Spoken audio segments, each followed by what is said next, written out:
શું આઈવીએફ ટ્રીટમેન્ટમાં ગર્ભ મૂક્યા પછી ટ્રાવેલ કરી શકાય? આઈવીએફમાં ગર્ભ મૂક્યા પછી ટ્રાવેલનું એઝ સચ કોઈ રિસ્ટ્રિક્શન નથી. તમે ટ્રાવેલિંગ છે એ કરી શકો છો, પણ નીચેની બાબતોનું ધ્યાન રાખી શકો. ટ્રાવેલિંગમાં એર ટ્રાવેલ સૌથી સેફેસ્ટ ટ્રાવેલ ગણવામાં આવે છે, એટલે એની અંદર કોઈ ઇશ્યુઝ નથી.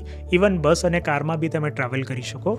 ખાલી રાઈડ તમારી બમ્પી રાઈડ ના હોવી જોઈએ, અને તમે જાતે ખુદ હેવી વ્હીકલ ડ્રાઇવિંગ છે એ તમે કરતા ના હોવા જોઈએ. અને તમારી જે બી જર્ની હોય મેન્ટલી ટાયરિંગ જર્ની ના હોવી જોઈએ. બરાબર, ફિઝિકલી તમે થોડું ઘણું ચાલો, ઉઠો, બેસો, ફરો, એ બધાથી કંઈ જ વાંધો નથી, પણ ઘણીવાર મેન્ટલી જો ટાયરિંગ જર્ની હોય તો સ્ટ્રેસ લેવલ તમારો વધી શકે છે. ટ્રાવેલ દરમિયાન હેવી વેઇટ લિફ્ટિંગ એ બને ત્યાં સુધી અવોઇડ કરવાનું. 25 કિલો 30 કિલો જેવું વજન છે તમે અવોઇડ કરી શકો. અને ટ્રાવેલ દરમિયાન થોડું એ પણ ધ્યાન રાખવાનું કે ગર્ભ ટ્રાન્સફર કર્યો છે એટલે એનો જે લ્યુટિયલ ફેસ સપોર્ટ, પ્રોજેસ્ટ્રોનની મેડિકેશન્સ જે પ્રિસ્ક્રાઇબ કરેલી છે એ ટાઈમલી તમે સ્કીપ કર્યા વગર તમે એને ચાલુ રાખો. આટલું ધ્યાન તમે ટ્રાવેલિંગ વખતે કરી શકો.